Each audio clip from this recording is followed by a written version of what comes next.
Social media پر بڑے active ہیں. اگر آج کے نوجوان نے اپنے ایمان کو بچانا ہے پھر 24 آور اینڈ 7 days اس بات کو ذہن میں رکھیں. اگر آپ نے احتیاط نہ کی تو کوئی گارنٹی نہیں ہے آنے والے چند سالوں یا چند دنوں یا چند مہینوں بعد آپ کا عقیدہ جو ہے وہ بھی تذبذب کا شکار ہو چکا ہے. آج فری تھنکر اینڈ سسپیکٹس یہ پاکستان کے اندر بڑا ایکٹیو ہے. ٹیچر اور یونیورسٹی کے اسٹوڈنٹس جو ہیں وہ ان کی ٹاپ لسٹ پر ان پر ٹارگٹس کرتے ہیں, ان پر اٹیکس کر رہے ہیں. اسلام کے بارے میں اور بالخصوص اللہ رب العزت کی ذات کے بارے میں یہ شکوک و شبہات میں ڈالتے ہیں. کہتے ہیں کہ جس خدا کو تم نے دیکھا نہیں اس خدا کو مان کیسے رہے. ایسا خدا ہے کہ جس نے پیدا انسان کو خود ہی کیا ہے اور اللہ کی قدرت اور اللہ کی منشا کے بغیر تو درخت کا پتا نہیں ہلتا. اللہ کی منشا اور مرضی کے بغیر درخت کا پتا نہیں ہلتا. وہی انسان جب گناہ کرتا ہے, قتل کرتا ہے, شراب پیتا ہے, زنا کرتا ہے, برائی کرتا ہے تو اللہ اس میں منشا مرضی ہے تو تبھی وہ کر رہا ہے. اللہ کی منشا مرضی نہ ہوتی تو کیسے کر رہا تھا. درخت کا پتا نہیں ہل رہا تو انسان اتنا بڑا کام کیسے کر رہا ہے. اللہ اس میں منشا اور مرضی ہے تو پھر اس کو گناہ کیسے بنا دیا, اس پر عذاب کیوں ہو رہا ہے. تو بندہ سوچتا ہے تو کنفیوز ہو جاتا ہے. پھر جب دوزخ کے بارے میں کوئی یہی کہتے ہیں کہ کہتے ہو کہ اللہ 100 ماؤں سے بھی زیادہ پیار کرنے والا, دوسری طرف کہتے ہیں کہ اللہ تعالیٰ لوگوں کو جنت جہنم میں بھی جانے گا, سزا بھی دے گا. یہ کیسی تمہاری thinking. Metro police activist group یہ بھی پاکستان کے اندر بڑا ایکٹیو ہے. اس گروپ کا بھی یہی کام ہے کہ نوجوانوں کو اللہ رب العزت کی ذات کے بارے میں, جنت و دوزخ کے بارے میں, سزا و جزا کے بارے میں, حساب و کتاب کے بارے میں, حلال و حرام ساری چیزوں سے کنفیوز کرنا.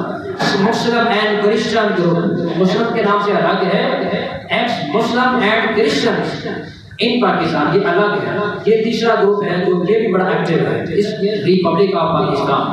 یہ چوتھے نمبر کا ایکٹیو گروپ ہے. بڑی بڑی ٹاپ کی یونیورسٹیوں کے لیکچرارز وہ بھی ان میں شامل ہیں. بڑی بڑی انٹیلیجنس اداروں کے بڑے بڑے اعلیٰ عہدیداران وہ بھی ان کے گروپ کے اندر شامل ہیں. پھر اسٹوڈنٹس کی تعداد بہت بڑی تعداد ہے جو اس لسٹ کے اندر شامل ہے. حارث سلیمان لڑکا جنگ ہے, بالکل جنگ پختہ اور اتنا مضبوط ایتھیسٹ ہے, ملحد ہے کہ عام بندہ اس کے سامنے جب کراس کینسل کرنے کے لیے بیٹھتا ہے تو اس کا سامنا نہیں کر سکتا. دوسرا اویس اقبال, اویس اقبال یہ بھی ایک ینگ لڑکا ہے اور یہ بھی ایک بڑا ٹاپ قسم کا ملحد ہے. اور آخری نام ہے شاہد بلال. یہ میں اس لیے آپ کو بتا رہا ہوں یہ نام تاکہ ان کے آفیشیل پیجز جب آپ چیک کریں گے آپ کو پتہ چلے اور آپ محتاط رہیں. اس آپ کو دیے ہیں ان کے جو کویسچنز ہیں, سوالات کو اگر میں آپ کے سامنے اس وقت اگر میں اٹھا دیتا تو آپ میں سے بہت سارے نوجوان ابھی کنفیوز ہو جاتے. اس لیے کو کنفیوژن سے بتانے کے لیے میں نے وہ سوالات آپ کے سامنے نہیں رکھے جو سوالات وہ کرتے. نوجوانوں کو محتاط رہو, عقیدے کی حفاظت کرو, قرآن کو زیادہ سے زیادہ پڑھو, ترجمہ کے ساتھ پڑھو, تفسیر کے ساتھ پڑھو.